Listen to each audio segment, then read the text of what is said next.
Hello students, welcome to New Light Convent School online classes. Today I am going to start lesson number 1 of Hindi grammar. जो आपका ये जो lesson है ये मैं खोल के बैठा हूँ, देखिए आप सब देख पा रहे होंगे। और लेसन का जो नाम है वो है हमारी भाषा, करेक्ट। चलिए देखते हैं लेसन को हम पढ़ते हैं और देखते हैं इसमें क्या समझाने का प्रयास किया गया है। देखिए, पढ़िए और समझिए। कुत्ता भौं भौं करके आयुष को कुछ समझाने की कोशिश कर रहा है, लेकिन आयुष कुछ समझ नहीं पा रहा है। कौवा काँव काँव करके बच्चों को कुछ कहना चाह रहा है, पर बच्चे समझ नहीं पा रहे हैं। कुत्ते और कौवे की कोई भाषा नहीं है, इसलिए आयुष और बच्चे इनकी बात समझ नहीं पा रहे हैं। देखिए, जैसा कि ये पिक्चर आपके सामने है, ये चित्र जो आप जिसमें देख पा रहे हैं कि आयुष है और ये कुत्ता, ठीक है। तो कुत्ता भौं भौं करके आयुष को समझाने की कोशिश कर रहा है, पर आयुष को कुछ समझ में नहीं आ रहा है। सेकंड पिक्चर में क्या है कि एक कौवा है, ठीक है, जो पेड़ पे बैठा हुआ है और काँव काँव करके बच्चों को कुछ कहना चाह रहा है, पर बच्चे समझ नहीं पा रहे हैं। अच्छा, ऐसा क्यों हो रहा है? ये कौवे की बात ये बच्चे नहीं समझ पा रहे हैं और कुत्ते की बात ये आयुष नहीं समझ पा रहा है। ऐसा क्यों हो रहा है? ऐसा इसलिए हो रहा है क्योंकि इन दोनों जानवरों की कोई भाषा नहीं है, ठीक है। चलिए आगे देखते हैं क्या है। देखिए, ये एक क्लासरूम है। क्लास में आप सब जब स्कूल जाते हैं तो आपके जो टीचर्स आपको पढ़ाते हैं जैसे, वैसे ही यहाँ पर भी एक मैडम इन बच्चों को पढ़ा रही हैं। देखिए मैडम क्या कह रही हैं, तुम्हारा नाम क्या है? तो शी इज़ आस्किंग कि बच्चों तुम्हारा नाम क्या है। ओके बच्चे, देखिए जो बच्चे हैं वो अपना नाम बता रहे हैं। मेरा नाम शांतनु है, मेरा नाम विपुल है, मेरा नाम अंशु है। देखिए बच्चे अपना नाम बता रहे हैं, ठीक है। ये नीचे क्या लिखा हुआ है? उपयुक्त चित्र में अध्यापिका और बच्चों को एक दूसरे की बातें आसानी से समझ में आ रही हैं। ऐसा भाषा के कारण संभव हो सका है।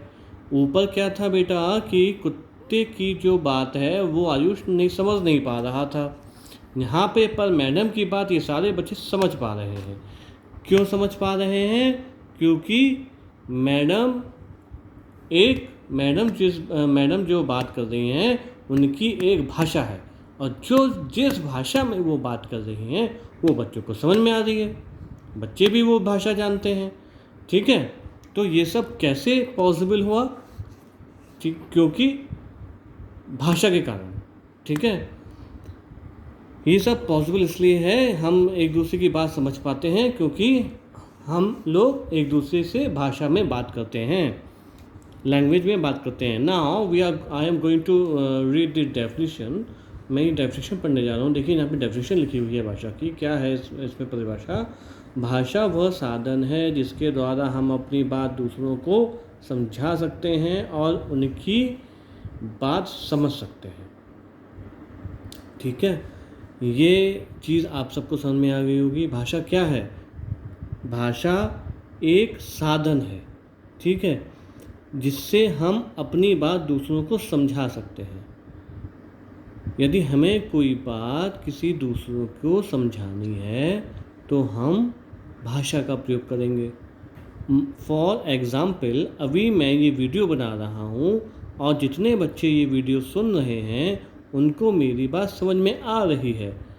पर ये बात समझ में क्यों आ रही है? क्योंकि मैं एक भाषा का प्रयोग कर रहा हूँ, भाषा का यूज़ कर रहा हूँ, ठीक है। इस रीज़न से आपको ये बात समझ में आ रही है।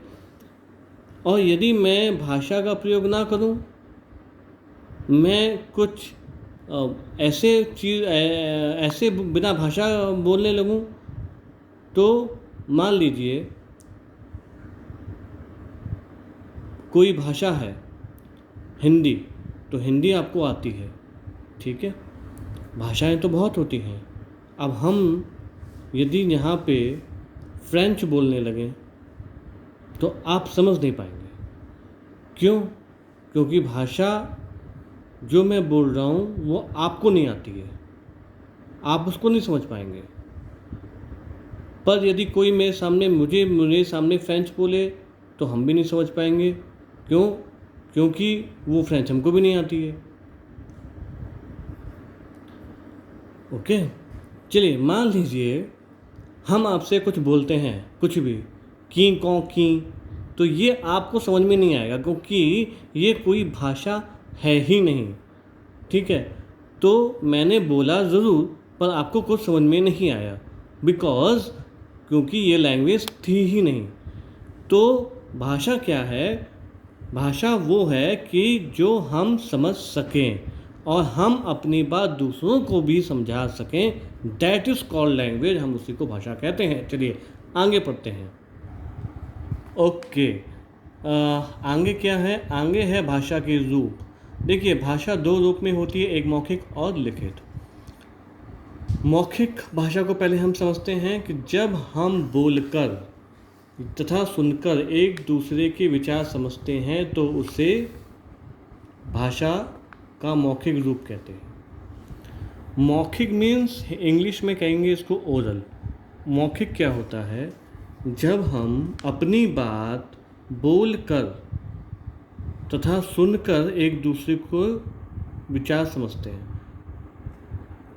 मैडम आपको क्लास में मान लीजिए एक स्टोरी सुना रही हैं, ठीक है, खरगोश और कछुए की कहानी सबने सुनी होगी, जिसमें कछुआ जीत जाता है, खरगोश हार जाता है। कहानी लगभग सारे बच्चों ने सुनी होगी। मान लीजिए ये कहानी सुना रही है आपकी टीचर क्लास में और आप इसको सुन रहे हो, तो इसका मतलब क्या हुआ कि यहाँ पर जो भाषा यूज़ हो रही है वो मौखिक रूप है, भाषा का वो मौखिक रूप है। तो मौखिक में जो मौखिक है, आपको मौखिक स्टोरी सुनाई जा रही है, लिखित नहीं, लिख के स्टोरी नहीं बता रही हैं, बोल कर स्टोरी बता रही हैं, तो ये मौखिक रूप हो गया। ठीक है, अच्छा, उपरोक्त चित्रों में अध्यापिका बोलकर बच्चों को पढ़ा रही है और बच्चे सुनकर समझ रहे हैं, यह भाषा का मौखिक रूप है। तो वही चीज़ मैंने आपको एक एग्जाम्पल के तौर पे समझाया। मान लीजिए आपकी क्लास में कोई टीचर आपको स्टोरी सुना रहा है और आप उसको सुन रहे हैं और उसको आप समझ भी रहे हैं, तो that is called oral, that is called मौखिक, उसको हम मौखिक कहेंगे। करेक्ट। अच्छा, मौखिक में लिखने का यूज़ नहीं होता, हम लोग लिखते नहीं हैं। ठीक है, अच्छा, उसका जो विपरीत है, जो एक और है, ये लिखित में हम लिख के, देखिए परिभाषा में क्या है, जब हम लिखकर तथा पढ़कर एक दूसरे के विचार समझते हैं, जब हम लिखकर किसी दूसरे की बात समझते हैं, जब हम लिखकर अपने विचार दूसरों को अपने विचार दूसरों के सामने प्रकट करते हैं, तो वो हो गया आपका लिखित रूप। तो उसे भाषा का लिखित रूप कहते हैं। ठीक है, तो लिखित में हम लिखकर बता रहे हैं, बोल कर नहीं बता रहे हैं। इसमें हम ओरली नहीं बताएंगे, इसमें हम लिख के बताएंगे। कोई कागज़ में हम कुछ लिख देते हैं, ठीक है, किसी ने कुछ पूछा तो मैंने लिख दिया, अपने विचार लिख दिए। ठीक है, पहले हम लोग चिट्ठियाँ लिखा करते थे। चिट्ठियाँ में क्या होता था, हम लोग अपने चिट्ठियाँ में अपनी विचार प्रकट करते थे, अपने मम्मी पापा के हाल चाल पूछा करते थे। बच्चे दूर रह के जो पढ़ते थे। अब तो खैर इलेक्ट्रॉनिक का ज़माना है, ईमेल वगैरह काफ़ी कुछ फ़ोन आ गया है। पहले सेल फ़ोन नहीं हुआ करते थे, तो चिट्ठियों से जो कम्युनिकेशन थी वो चिट्ठियों के माध्यम से होती थी। तो चिट्ठियाँ लिख के ही हम लोग एक दूसरे के हालचाल लेते थे, एक दूसरे से बात करते थे। तो दैट इज़ कॉल्ड लिखित रूप। ठीक है, तो लिख के हम बात कर रहे हैं, लिख के हम चीज़ बता रहे हैं, लिख के हम दूसरे के विचार को समझ पा रहे हैं। ठीक है, उपरोक्त चित्र में सुनियाना अपनी सहेली को गणित का सवाल लिखकर समझा रही है और वर्णिका उसे पढ़कर समझ रही है। यह भाषा का लिखित रूप है।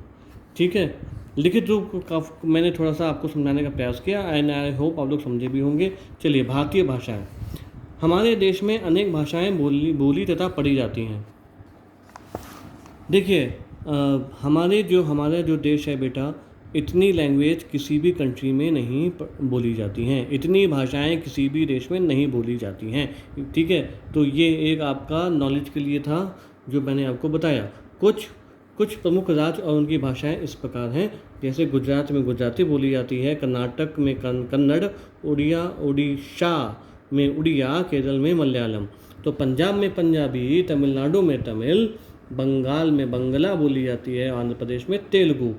ठीक है, और उत्तर प्रदेश, मध्य प्रदेश, दिल्ली, हरियाणा आदि राज्यों की भाषा हिंदी है। ठीक है, और इनके अतिरिक्त यह भारत के अन्य राज्यों में भी बोली व समझी जाती है। इसलिए प्रत्येक वर्ष 14 सितंबर को हम हिंदी दिवस मनाते हैं। It is very important. तो ये एक जीके का भी क्वेश्चन बन जाता है कि हम हिंदी दिवस कब मनाते हैं। तो हिंदी दिवस मनाते हैं 14 सितंबर। तो ये ध्यान रखने वाली बात है। ये जीके का भी क्वेश्चन एक तैयार हो गया आपका। चलिए, ये भी अच्छी बात है। ये आपका आओ पाठ दोहराएं। ठीक है, ये एक सारांश रूप में है, इम्पोर्टेंट पॉइंट यहाँ पे दिए गए हैं। हम आपको पिक्स भेजेंगे, वो आप इसको पढ़ सकते हैं। This is the exercise. ठीक है, I will send you the pics and exercise आप लोग बच्चे अपना कर सकते हैं। एंड आई होप ये जो लेसन है बेटा सभी को समझ में आया होगा। ठीक है, और भाषा के बारे में हम लोग ने जाना भी होगा।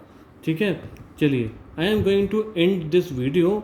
मैं ये वीडियो को ख़त्म करने जा रहा हूँ और हम लोग मिलेंगे जल्दी नेक्स्ट वीडियो में। तब तक के लिए बाय।